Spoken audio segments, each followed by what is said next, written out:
이태원 참사 관련해서 경찰의 사전 대비 부실에 대한 문제 제기도 계속되고 있습니다.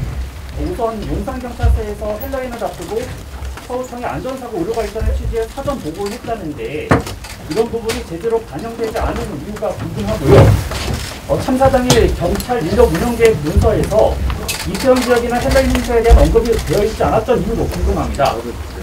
또 용산서 대응과는 별개로 서울청과 본청 차원의 대응도 없었던 것인지 궁금합니다.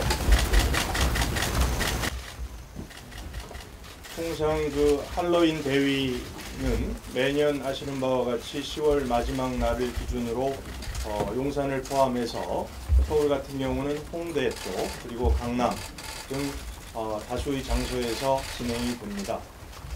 그러다 보니 예년에는 관할 지구대 파출소 또는 경찰서 위주로 대응을 해왔습니다. 다만 지난해와 지지난해 코로나19 기간 동안에는 방역관리 차원에서 기동대를 포함한 경비 인력을 투입하여 대비한 것이 사실입니다. 그러나 그 이전 17, 18, 19 등을 봤을 때는 관할서에서 자체 대비 인력으로 대비를 해왔고 이번 22년도의 경우 같은 경우는 이제 코로나 방역이 완화되면서 다수의 인원이 집결할 것으로 예상을 했고 관련 보고 등도 있었기 때문에 관할 용산서에서는 그거에 기준해서 코로나 기간을 제외한 기타 연도에 대비해서는 나름 많은 인원을 투입한다고 대비를 했던 인원이 137명이었다. 이렇게 대비를 한 것입니다. 다음 질문 드리겠습니다. 네, 한겨레 박나래입니다. 이상민 장관이 이태원 참사 관련해서 경찰 사전 배치에도 아무 차이 없었을 것이라고 발언했는데 이에 대한 생각과요. 또 자발적인 행사에서 경찰이 질서 유지 위해서 개입할 수 있는 법적 권한이 없다. 이런 이제 대통령실 입장 등도 있는데 여기에 대한 입장도 궁금합니다.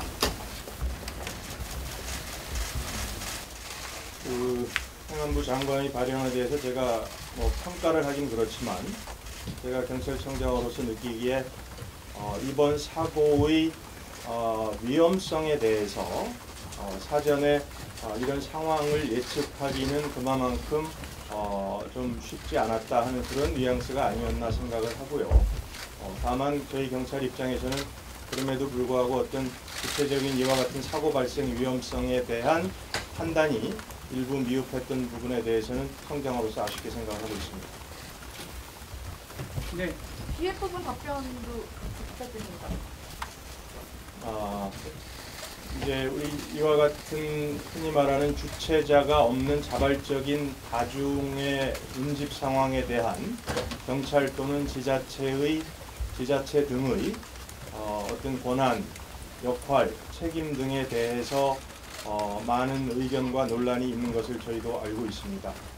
그래서 그와 같은 부분은 향후 전문가 등의 논의를 통해서 법적, 제도적 좀 보완이 있어야 되지 않는가 그렇게 생각을 하고 있습니다.